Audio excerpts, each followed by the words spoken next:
Hello, it's good to have you join us again. This is your favorite program, Close Flow, coming to you from your Reach Out channel because we know that you are just there, wherever you are in the world, waiting for us to unravel again or to unveil for all of us to see yet another, you know, compelling issue about our country, Nigeria, and how all of us are responding or how we should respond to those issues.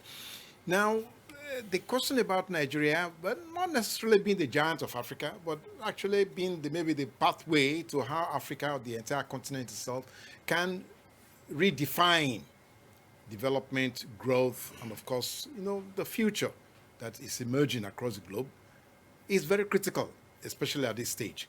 The reason being that Nigeria is still being seen by many as the giant, potentially, of Africa. So why are we still maintaining the potentials? Why can we not turn the potentials into realities? Why has it taken us so long? Nigeria is now how many years old, and yet we are still like babies. We are still like infants. We are still crawling to actually grow as a country. These are some of the issues that we are going to be looking at. We're going to be, well, we would like to dig into these issues. We would like to see if we can cross-examine. We would like to see if we can borrow the brain of our guests and see how we can decipher some of the things that we need to actually do to change the story of Nigeria, to change the narrative about Nigeria, and to change even the mindset of Nigerians, whether they are citizens on the street or they are citizens as leaders. So what are we going to be looking at today? Well, what I can only say is that we have a guest in the house who has a frame of mind that says hope to the future. HTF, hope to the future. Well, is that about the renewed agenda? Is that the hope of a renewed agenda, or is that a different hope? Well, that is what we're going to be asking our guest. Incidentally, our guest also is a distinguished Nigerian, but is also a distinguished, let me say, we don't want to say a foreigner. Okay, let's say a distinguished diasporan, because he had lived out of Nigeria. So for several years, he had even gone to battles for other countries for several years outside of Nigeria.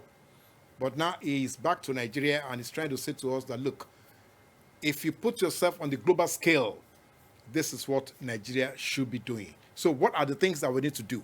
Well, he wants to go back to the farm. You mean a soldier, he wants to go back to, well, okay, so you need to ask, because it's an interactive session, so you can ask a question why a soldier will find it necessary or will find it interesting or will find it exciting to go back to farming. So what are we going to be looking at? We want to elevate the rhythm of our questions with him. Oh, I've said him. Some of you may have been thinking maybe it's she. Okay, so we have him in the house. Okay, let me just be quick. Let's quickly look at his profile. Then when the question comes, you take a pencil, take a biro, and then ask him all the questions that you want to ask. Let's have a look at who our guest is for today.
Thank you for staying with us. And so, on your behalf, my pleasure to welcome Dr. Emmanuel Wycliffe to Close Flow.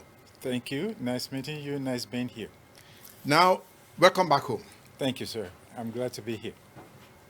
I don't know how many of you are saying welcome back home to him too, from wherever you are, across the country. You just tell him welcome back home, okay? I'm glad to be here. Great. I'm happy to be here. Okay, all right. Now, let's go straight. Let's hit it running. Africa is said to be potentially, a very rich continent. Yes. But structurally, we are not rich. Structurally, many of African countries are some of the poverty capitals of the world. Yes, that's correct. So now the question is, so what is the single most underestimated asset Africa possesses, especially in agriculture and manufacturing? We'll say the climate, the land, and God has blessed Africa, Nigeria in particular, Africa as a whole, with an exemplary or extraordinary weather that you can grow just about everything or anything under the sun in Nigeria if you know how to manage the weather well. I like this. If you know how to manage. So if you don't know, then you'll still be buying ice from Alaska, or from Eskimo will still be buying ice in Alaska. Yes. Wow. Okay. All right. I like that. So I think all our viewers here watching what he's saying, if you know what you want to do, that means Nigeria, you can grow anything. Yes. Now, you have served in both the U.S. Army and Navy. Air Force. Air Force, yes. And now you are leading an industrial and agricultural initiative across Africa. Yes. Now, what inner conviction or motivation or defining moment do you have that your military discipline you can now serve in this purpose that you have set up for yourself? Well, if you're a U.S. military veteran, you have this can-do attitude. And almost nothing is impossible for you to do if you're disciplined. And you have the will and the determination, you can just about conquer everything. You will never see, I've never met an Air Force or military personnel in the U.S. that you put a task before him and he'll say, oh, we can't do this. No, it's not just, if you have the will, you'll get there. Okay, now, but doctor, wait a minute. Is that a mindset or just a willful thing? Is that what you're saying? I would say both. You have to be willing to go. There are some people that, may the first few months, they wanted to go in the military. Yes. And then they get there, they say, this is not for me. Then they come back out. But if you have the determination that whatever is thrown at me, I'm going to be able to make it work. For me, in this organization, you can do it. Then nothing is going to stop. Nothing is going to stop you except yourself. Except yourself? Yes. Okay, can we make that as a rule, as a philosophy for citizenship? Is that possible? No, you cannot make it as a rule because different people in life want different things. Some people, I saw this somewhere, but I don't know where exactly. So there are human beings of three types. Yes. People are asking, where is it happening? That's one. People that are asking, what is happening? And the other third one is the one that makes it happen. Oh, people are asking, where is it happening? Yes. Some people are asking, what is happening? Yes. But the third party is to make it happen. Make it happen. How can we make it happen? Exactly. And I have a quote. It says, you can determine that, I'm just going to paraphrase it. Okay. The future belongs to those who plant vision where other people see the soil. The future belongs to those, please can you say that to our viewers at home? The future belongs to the people, to those who plant vision where others see the soil. The soil is meant for planting. Yes. Yes. But other people see, they just see soil. the soil. Yeah, soil. But you can grow that vision. You can grow that. You can soil. grow your vision in the soil, yes. by planting it there. And a former president said, you make the future you want. And maybe this, I've seen this. This is almost one of the reasons why.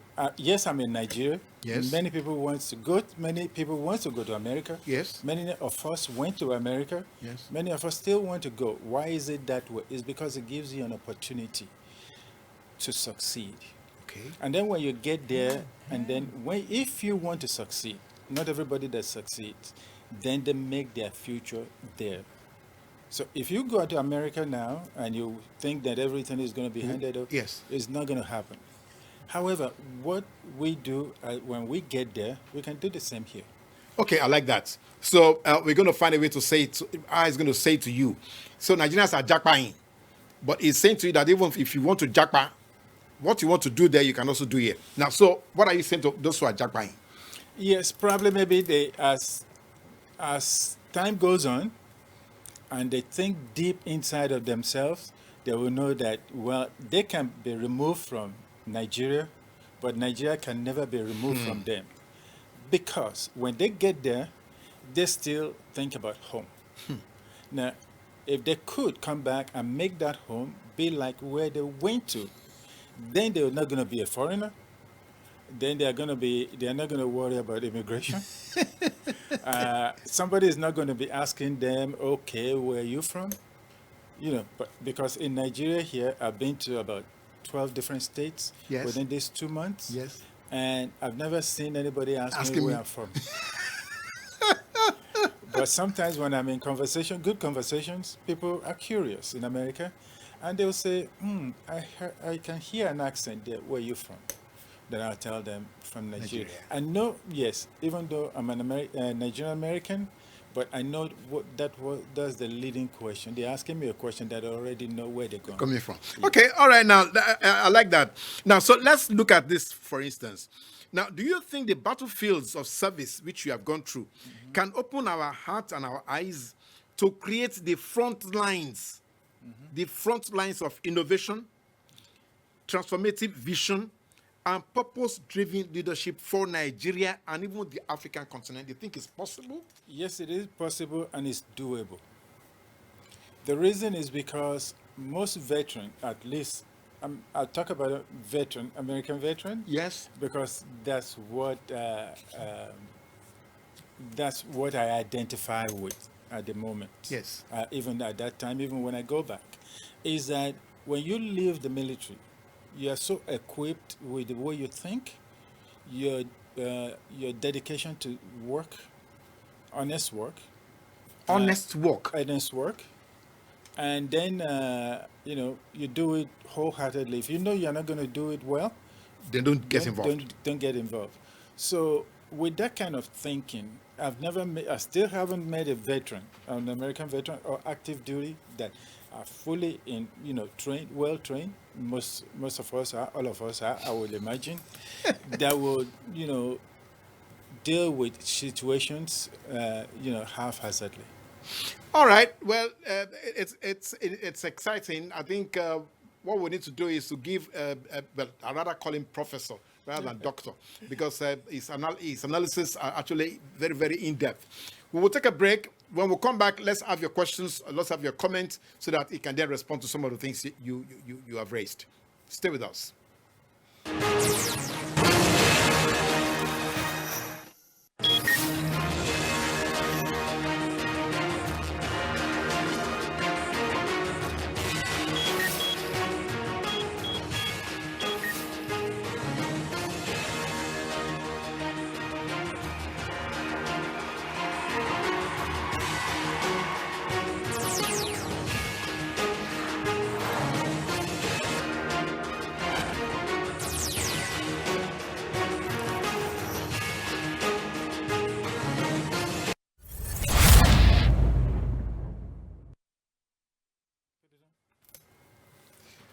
Thank you for staying with us. Yes, of course, Doctor is still here with us. Well, that's a professor. He's still here with us. Professorially, he's here with us. So that means all of us will now need to get involved with this conversation.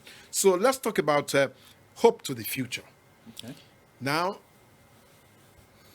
can you give us an example of what this your organization wants to achieve? Can you give us, even you have been here for a couple of months now, so can you give us practical example of what you want to achieve?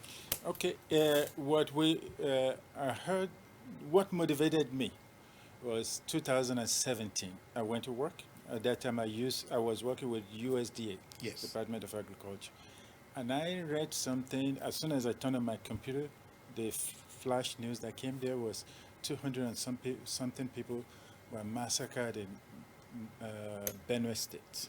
Then, as I read, I saw more of it. I said, why, how? What happened? What happened? So I said, continue to read into it. As I went in depth, I saw that it's not only in Benue State, yes. but in other states, even Borno, yes, and Nasarawa, somewhere yes. in the southwest. Yeah. So, and then I looked at what the government is doing about it. And then as the year progressed, then I started to think about, okay, the Fulani, the herdsmen, and and then is this a unique situation that has never happened before anywhere else? Or why? How did it happen? Why did it happen? How could it be resolved? So in the quest for solution, what brought me here today? So I noticed that the Fulani people, or I don't want to use the Fulani, maybe it's not only All the Fulanis, yes, maybe the herdsmen. The herdsmen are the one that drives the cattle. Yes.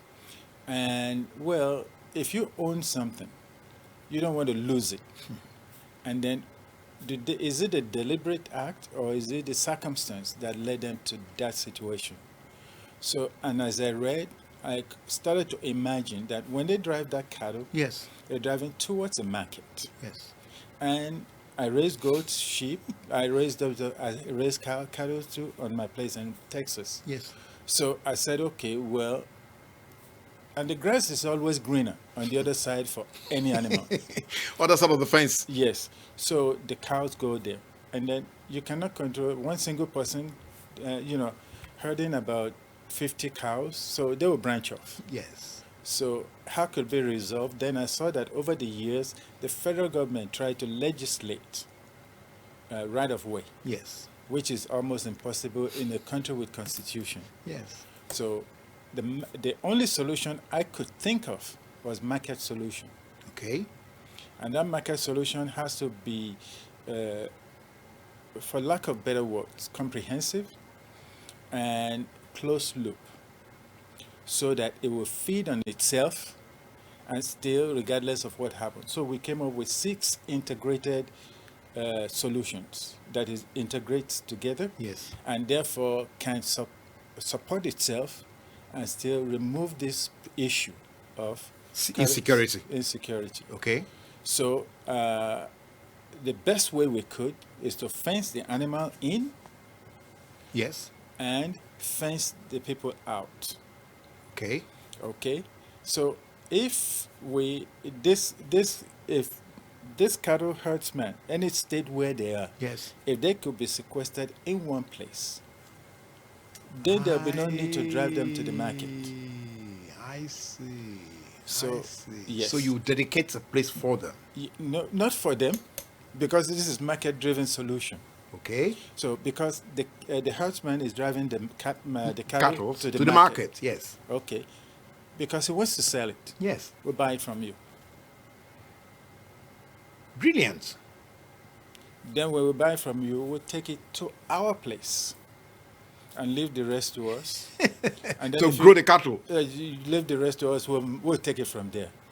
We like to do this in the rural areas. Yes, the remote areas, yes. Where there's no development from the government. The government will assist and help us make it work.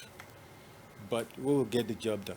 Now, let's situate this. Okay. So, can this be done across the country, or are you looking at specific locations? We're looking at all the 36 states. Wow. One state at a time, and we'll deal with it in phases. So the first phase may take about 3 to 4 years, and then the second phase will take past 3 to 4 years. And we'll look at it from a strategic point of view. And in this aspect, we need to be able to combine agriculture and manufacturing. Exactly. That's the next question. Yes. Because now you have the market. Yes. Now, so can the market therefore, will the market just market solely Nigerians, or will it market across the entire continent or even the world? Exactly. I've had the opportunity to notice that there's a country outside of Nigeria, outside of Africa, that wants about 200,000 tons of meat, I think per month or per year, which we can handle. And let me also say this to you. For the whole population of Nigeria, that is 238, is going to be 239 point something and counting. Yes, as of right today. now, yes. Yes. By 2050, it's going to be over 400 million. I've seen that. That projection. Yes, that projection. Now, the estimated cow head population in Nigeria as of today was about 22 million, plus or minus, heads of cow for 200 and something million. Now, in the state of Texas, you can have that many cow.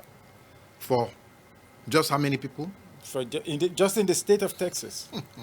So Nigeria doesn't have enough protein as far as red meat is concerned. Yes, that's the reason why you see the poultry industry improve.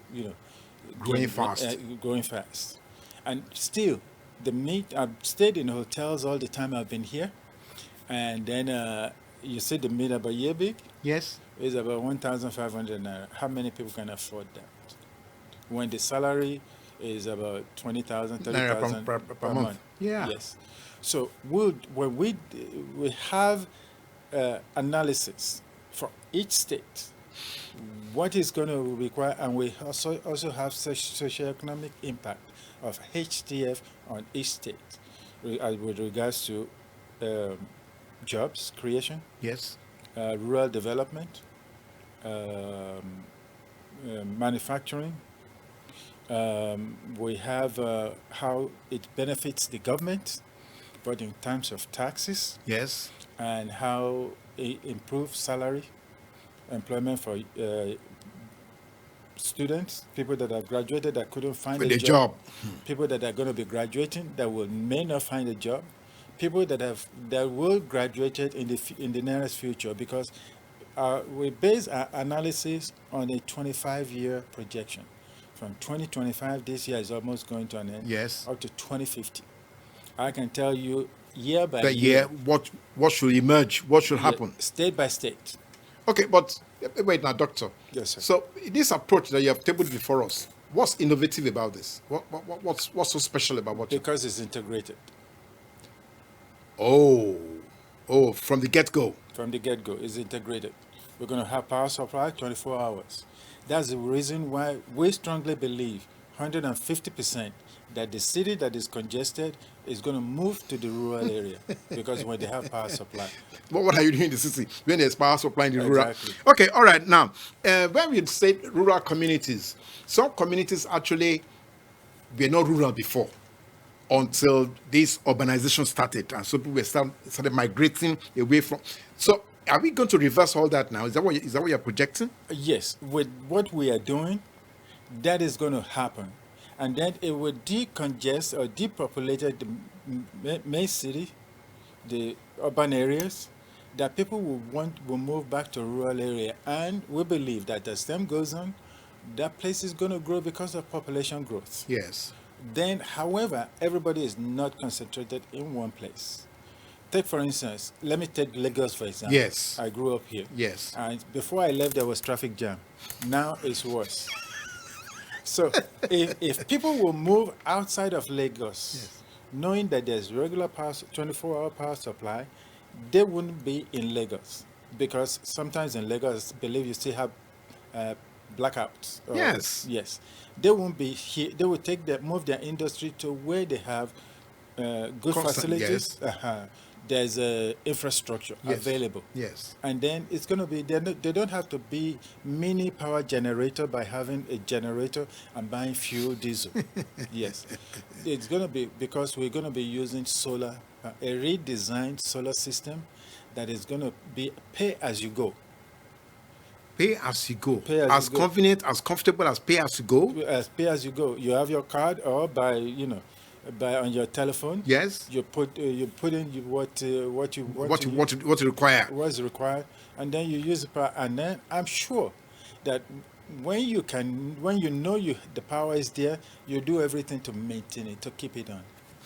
Okay, all right. That is for all Nigerians. We are waiting for you to join the conversation. But the important thing that we want to ask Kenya is this. Now, what you have just suggested here, this we know that your immediate target is Nigeria primarily. Yes. But can this now go across Africa? You think we can let other African countries subscribe into this? Yes, they can. However, other African countries that are having the same issue, because this issue is specifically because I know in Ghana, in some part of Ghana, they have the herdsmen and the Yes, farmers. yes. So that could be done over there, but uniquely, because maybe because Nigeria is the largest Giant of population- Africa, yes. So this was designed specifically from 2017 up to today to meet that need, to solve that issue. So, however, what we produce at HTF is going to be exported to other African countries.